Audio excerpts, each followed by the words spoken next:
ए हजुर एउटा कुरा सुन्नुपर्ने थियो। ल सोध्नु न हजुर, अब सन्धि हुने कुरामा त नसोधेर भएन त, सोध्नुहोस् न त। तपाईँको छोरा के कस्तो हो, के गर्छन् बाबुले, के कस्तो छन् अब भनिदिनु पर्यो त हजुर। मेरो छोरा हजुर? हजुर मेरो छोरा त त्यस्तो केही होइन है हजुर, त्यस्तो केही नसोच्नु होला तपाईँले। अब मैले भनिसकेँ रक्सीको व्यापार गर्छौँ हामी चाहिँ, अनि त्यही बसमा चाहिँ अलिकति खाने चाहिँ सिकेको थियो। त्यस्तो धेरै खाँदा फेरि बेला बेलामा त्यो साँझेर होइन अलिकति चाख्छ कि हजुर, अलिकति चाख्छ। अलिअलि खानुपर्छ, धेरै खानु भएन। त्यस्तो अरू बानी चाहिँ छैन हजुर। अनि त्यही हो, पहिलाको चाहिँ एउटा बिहा गरेको थियो हजुर, अनि त्यसपछि त्यो जोइ पनि भाग्य हुन्छ। पहिला बिहे गरेको हो?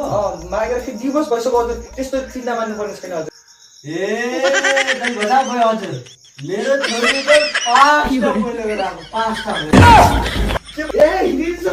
यो रक्सी पनि बाटोमा हामीलाई खाँदाखेरि नगर्नुहोस् हजुर, मेरो त अब छोरीको त भविष्य दामानु भइहाल्छ त।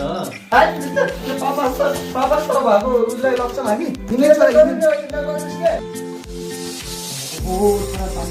Fiore.